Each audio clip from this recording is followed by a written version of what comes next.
I have a little question and answer. I do this occasionally to clear away the cobwebs. Not after anyone's boyfriend. If I wanted to date someone, there are a ton of dating sites and billions of fish in the sea. People tell you this crap and then give people shadow boxing. Boxing after shadows. Just because I watch stuff doesn't mean I want to date them. And how would anybody know what I've been watching anyway? Are they hacking into my computer? Someone's telling you definitively that they know what I'm watching. I'd like their name. I'd like to talk to them. As far as idolatry goes, we may not carve a rock or a piece of wood and bow to it, but there are other things that we can make an idol of. And boy, oh boy, do we make idols of them. In the world, there are three things that people tend to idolize: money, sex, and power. We can end up putting these at the center of our lives above relationships, people, and God. And it's not just a few people that might more obviously struggle with them. Every human being struggles with them, but not all choose to become addicted to them. I think in general, people have talked about what people do when they idolize sex, and I think they've talked about what they do when they idolize money, but I don't know if they've really talked about what people do when they idolize power. What's really strange is that no matter what people choose to make an idol of in their life, whether it's drugs, alcohol, money, sex, or power, or another thing, a couple of common threads run through them: lying and manipulation on the part of the person with the idol. There are people that slip in the heat of the moment and do the wrong thing, and then there are those that do bad stuff on purpose. Sometimes growing up for people was a war zone, so as an adult trying to do everyday life, get basic needs met or whatnot, they don't have a toolbox equipped with good things. It may even be empty. Some they may put messed up, broken tools in their toolbox to try to function. Some people confuse control for empathy and only feel like you're empathetic when they're controlling. Try to get their needs met in a broken way. Addiction to an idol can give instant gratification that might otherwise take a long time to develop in normal relationships.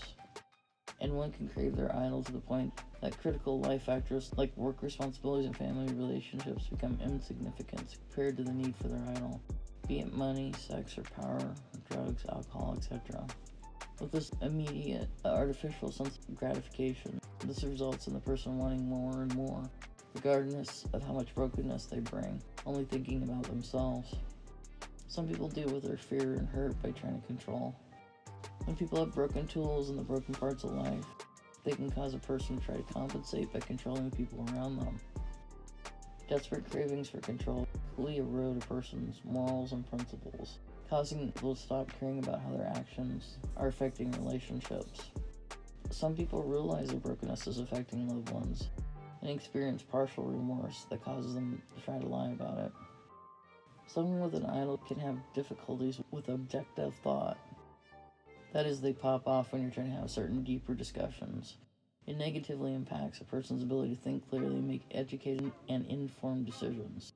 They can be highly emotionally charged instead of rational. When we have an idol, all our energy is spent maintaining that idol, putting everything into it. Control is a harder idol to define sometimes because it's not as obvious as having an idol of sex or money, because it's more relational. Causing fights on purpose is a typical addiction behavior in relationships. The person may start a fight to distract from a pressing discussion about their addiction. If you're busy fending off emotional attacks and aren't able to address the root problem, idolatry, then you aren't dealing with the problem. Someone with addiction or idolatry will almost always blame everyone but themselves for the situation. You'll have to contend with statements that imply or state outright that you're at least partially responsible for the person's addiction and their manipulative behavior, whether its implication is subtle or the person flat out says it. The sentiment you will hear is, "Look what you made me do." Another example of manipulation is a tendency to continually shift blame away from themselves. They seemingly never take responsibility for their actions and will always find ways to blame anyone or anything other than themselves. In their mind, their behavior isn't their fault. Instead, it becomes the fault of family members who didn't love them, or a stressful job, or the phase of the moon, anything to keep them from having to take responsibility for themselves. The person will also knowingly push your buttons and prey on your emotional, physical, and monetary fears. They can even allude to the importance in your life, or try to assert power over you in a relationship. Steamroll you during conversations, not giving you enough time to think and respond. The interaction can leave one feeling used, confused, bullied, or guilty.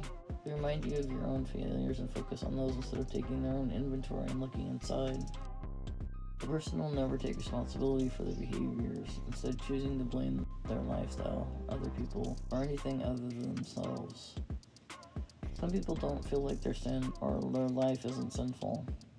They feel like it's a normal way of acting and doing things. A broken person won't feel like they're broken enough to get help.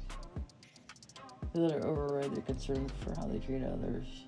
The Bible talks about all these things: poor character and poor ways of handling things, idolatry, enmity, strife, jealousy, fits of anger, rivalries, dissensions, divisions, envy.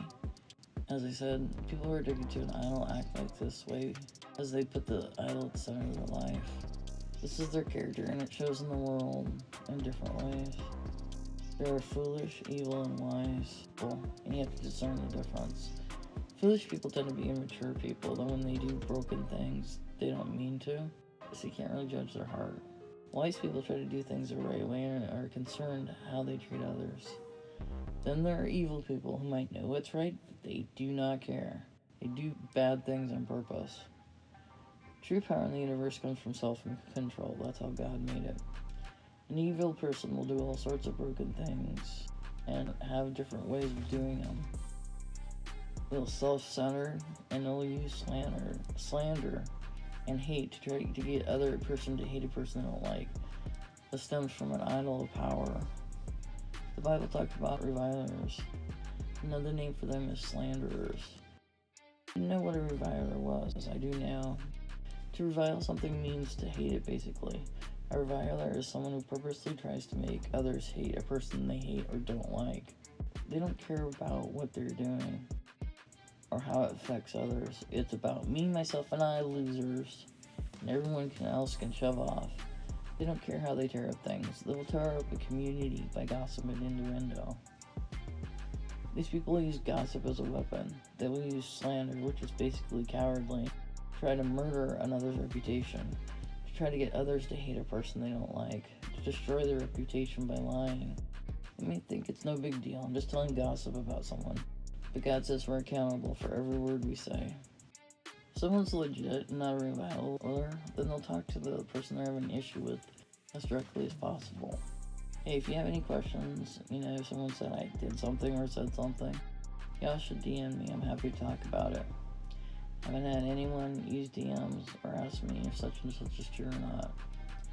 He just said we gotta talk to the other person, try to work things through directly.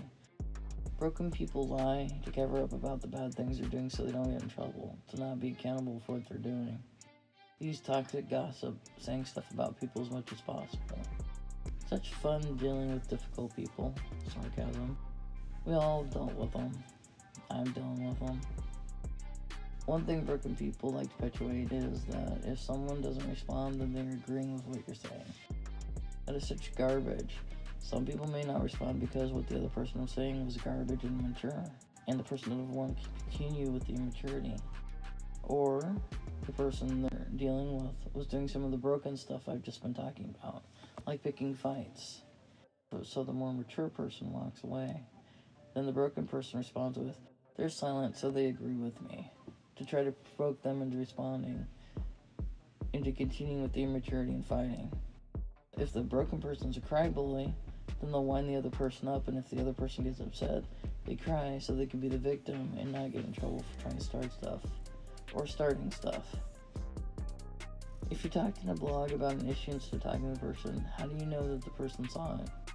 Or if they're following your blog and they missed that particular blog post, and then you say, oh, look, they're silent, they must agree with me. It's disingenuous to say that you talked to someone when you just talked about it on a blog or whatever. You talk to people directly. It's such fun dealing with broken, even people and all the broken they do. Sarcasm. I try to deal with others in a mature way, and they come back to me and lie about me to others. I try to bring reality in a situation and respond to me with more lying. I'm really glad I have God to rely on. I need Him. God built karma, or reaping and sowing, into the universe. He says we reap what we sow. But the fruit of the Spirit is love, joy, peace, patience, kindness, goodness, faithfulness, gentleness, and self-control. If we live by the Spirit, let us keep in step with the Spirit. Let us not become conceited, provoking one another and envying one another. Galatians 5:25-26.